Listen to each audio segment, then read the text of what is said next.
witness of the transformation of this university. I've been part of this university since 12 years old. I was a student of this university when I was in high school, first year high school. Our classroom still at that part there. And I also part of this institution as a student in my undergraduate Bachelor of Science in Electrical Engineering, and later on being a faculty member, part-time faculty researcher, and later on as Dean of Engineering. I have been a witness of this transformation, and I would say we have gone this far because of the efforts and dedication of the people who came before us.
I have known the late President Ricardo E. Rotoras since I think that was when we were students. He was behind me 1 year, and then I had known him because during his college days, only I think in their time, only I think 6 graduated, and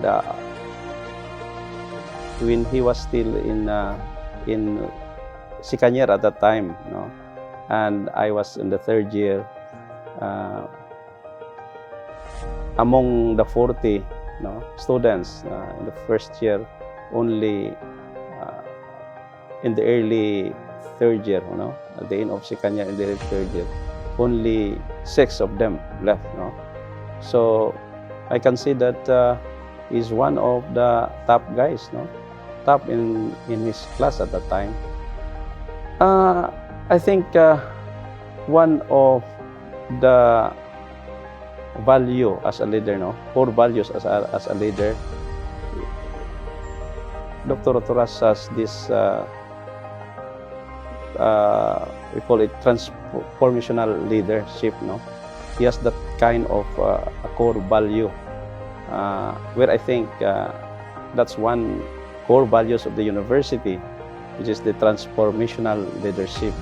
I noticed even during his being a student, he was the president in his class, and after graduation, after finishing his undergrad course, he proceeded with graduate studies here in this university, and then he became the first head, the first dean of the College of Engineering, and I was a member of the College of Engineering, and he was our dean at the time, and he was able to lead the faculty as young as he is, because after graduation he was employed here in the university, and after just a matter of 2 years he became the dean of engineering, and I witnessed how his values as far as transforming the unit or the the college at that time was able to accelerate when it comes to hiring of faculty, the development of the college in many aspects. When after his deanship in the College of Engineering, he applied for the presidency, MPEC at that time.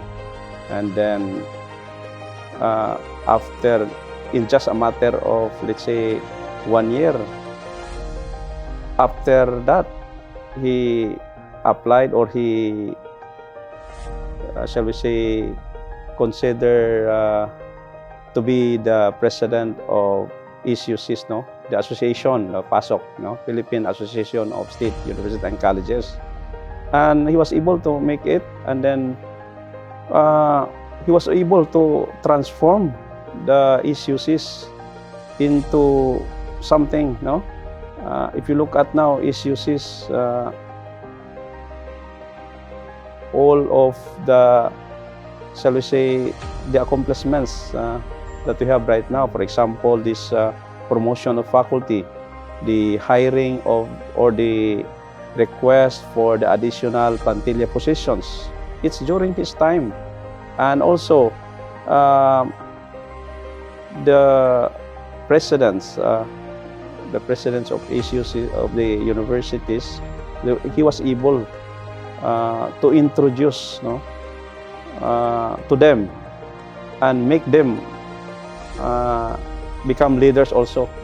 So he was able to transform and introduce reforms.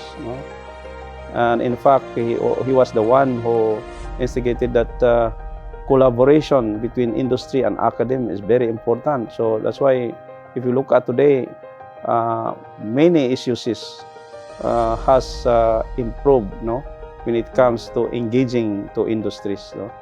And in fact, he was the one who always saying, we need to catch up, we need to respond the need of the industry. So he was looking at how universities will respond and will fill in that gap that I mentioned, the mismatch between the graduates produced and employed to the industries. And also, in fact, he also was the one who, during the amalgamation, he was the one who started this plan, the strategic plan that we have of the university, specifically on establishing the innovation ecosystem of the university. There was a changes when it comes to dealing with his personal character, personal life, because he was still a student. Mura siya og ang iyang pagdala is binugoy. But when he became the president, it looks like there was a change, there was a change. So he abandoned, he abandoned that kind of character as bugoy to a person where many will respect, So he transformed that kind of character or image, And then he was able, I didn't expect niya, he was able to lead not only the university but the entire ECUCIS in the Philippines. With that kind, when I learned that one, because I was on my study leave, I was surprised, how he transformed it and how he bring that value of transformational leadership in himself. One thing that I cannot forget about Dr. Rotoras, he was my dean at that time, and when he left for his study leave, he recommended me, he assigned me to take a lead in the College of Engineering, and I was hesitant at that time, but he said, you can do it, and I believe in you that you can follow, or you can lead this college. And I realize now that he is right. When he came back after his study abroad, he took over the college, and again he encouraged me to go into graduate studies. And he said, you can continue because we need expert in the faculty where, for example, there is shall we say, a higher educational qualification. So he was the one also encourages me to pursue my graduate studies. And after that, when I finished my graduate studies, I returned here. I was surprised he already became the PASOK president, or the president of the university at the time. And he assigned me in the College of Engineering. After 2 years, he also designated me to become the Vice Chancellor for Research and Innovation. And until now, it looks like that I follow his footsteps. And I hope I can do what Dr. Rotoras always encouraging me, that I can do what he or his values, or that core values that he has, which is the transformational leadership. Well, I've known President Rotoras when he was still the Dean of the College of Engineering. When I first came to work at then MPSC, that was in 2003. That's when I started working here as accountant. And so he was Dean of the College of Engineering. And in 2006, he became the President. And in 2008, I became the Director for Financial Management Services.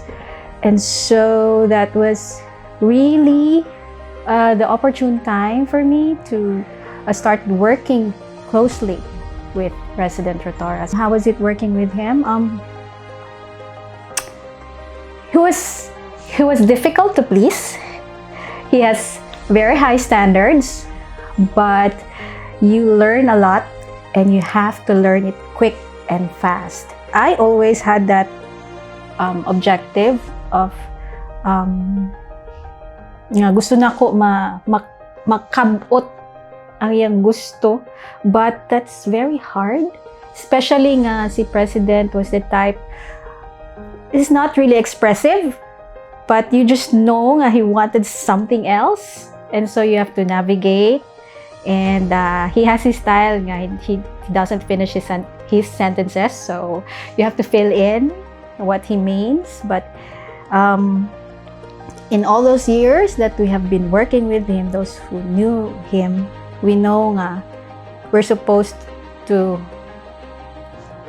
give him completed staff work all the time, no matter how short the time, or no matter wala kay data at the time, but you just have to give your 100% best. So I said, no, the President is not really expressive, but he expects you to do your best and give your best. And dili na uso nga, thank you for your, or you did a good job. Wala na. It's just, it's expected that you do your job well.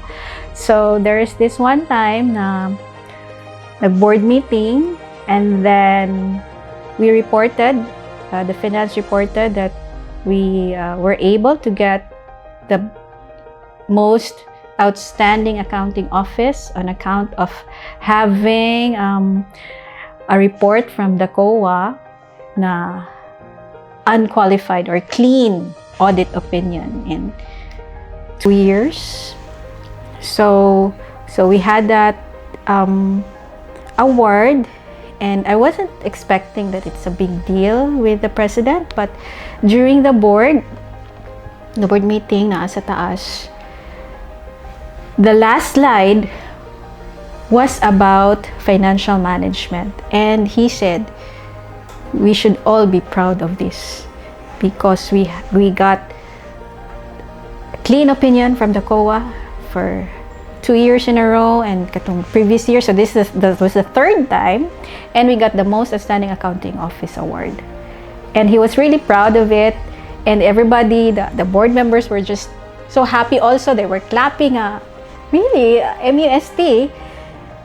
At that time, we were almost 1 billion already. So it was quite big. And he said that we should congratulate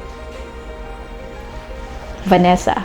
Of all the annual work and financial planning, there was this one time where he requested nga i-video gid siya, and that was the last time nga he presided over the work and financial planning. Before kuan mi adto nga idea nga i-video na mo para ma-document, but dili ka siya sold out. But the last time, he was the one who really kanang pushed for it ba. I-video na to. So then that was the last time. He really stands, he stands for so many things, but he can also represent really prudence. Kanang circumspection, and before you do something new, you have to, mahilig siya mag pros and cons. So if you're the one suggesting a new program or a new scheme, you would expect nga he would ask you what is the downside. And katong nag-object, he would ask that person what are the advantages.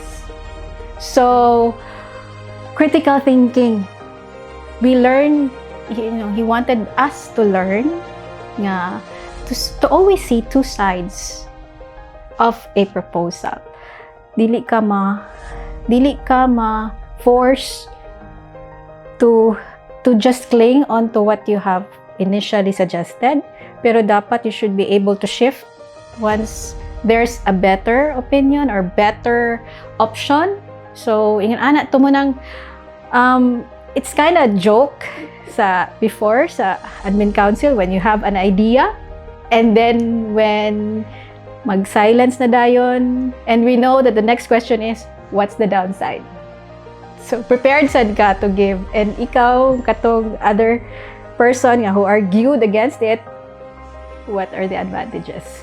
So kana siya circumspection. And then in terms of financial affairs, no prudence, dugay kay to siya mo decide if it involves financial matters nga, additional expenses. So he would discuss it many times with different sets of officials to see different perspectives. Legacy siguro ni Press was to always, he was saying na he would think so many steps ahead. And I think that's what he wanted us to learn also. To think so many steps ahead para you won't be caught flat-footed. So, in a way, bisag wala siya kaabot sa ISO, no? He was ahead of it kay risk-based thinker naman siya. He knows what will... So, if this is going to happen, kabalo ka nga, the university will just keep on going because nahuna-unaan naman. He said nga, in everything that we do, priority is the students, next is faculty, third is staff. So, in everything, gauna gid ang students. So, if there's prioritization, no? Wala na ilalis. Kung you have to choose between faculty or students, it has to be the students. If you have to choose between faculty and staff, it has to be the faculty. So that was clear to us. I've known President Rick Rotoras when we founded the Rotary Club of Cagayan de Oro Center Point in 2002. President Rick is also a Freemason. He's a brother. He's a member of Makahalar Masonic Lodge number 184 under the jurisdiction of the Most Worshipful Grand Lodge of the Philippines. And he was also awarded as the most outstanding worshipful master of the Grand Lodge of the Philippines. Anyway, his love and passion to Trailblaze started when he was still a student of Don Mariano Marcos Polytechnic State College. During that time also, ingon siya, he doesn't like the arc nga makita niya upon entering the school. So, ingon siya, in his mind, ingon siya, nga, when I become president, kato pa lang nga tayo, when I become president of this school, the first thing that I will do is to get that arc. So, muna na, bata pa lang siya, iyan na nang nahuna-hunaan nga, di siya ganahan ng arc. To cut the story short, he became president of the school he graduated. And true enough, the first thing that he did was to get rid of that arc and change it to something else. Medyo nindot na lugar. So that changed the whole thing. No? So ang iyahang perception, once na-change na ako na siya, then I can do everything. Dito na nagsugod ang iyahang...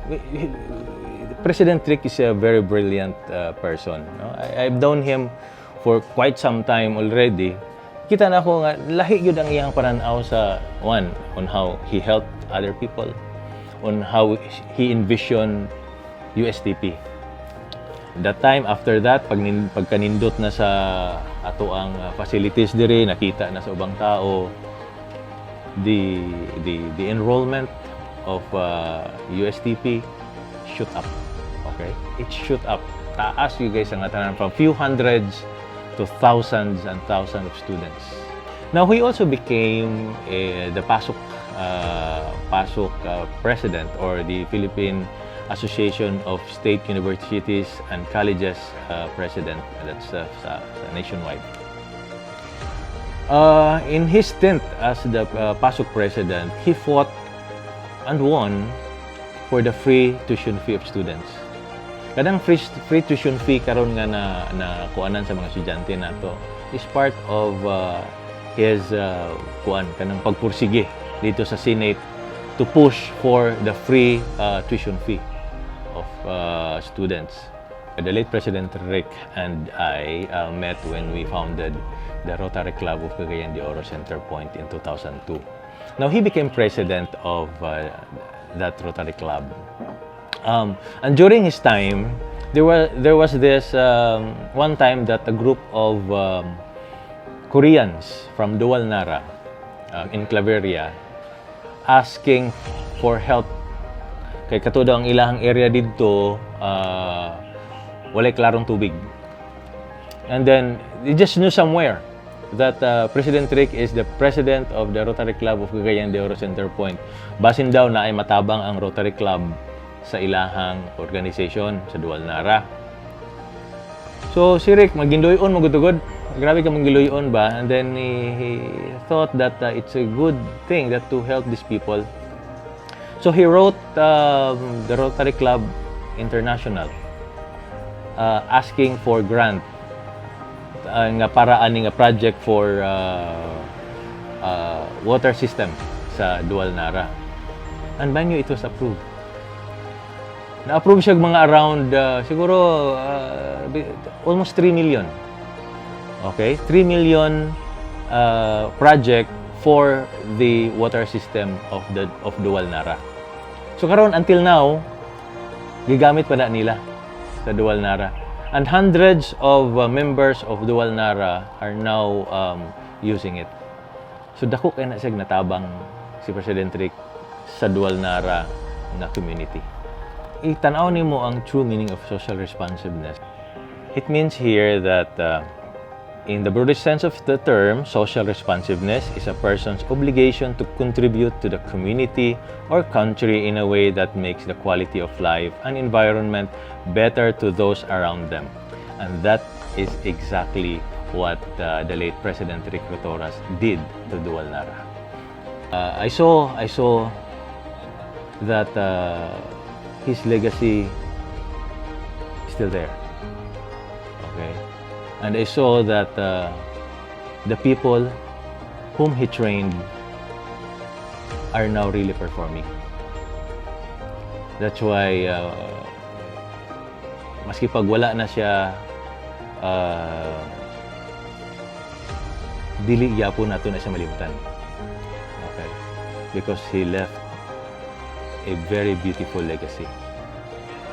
Ang tawag gali naman siguro natin, pwede gali itong itawag nato sa iya is Mr. Trailblazer.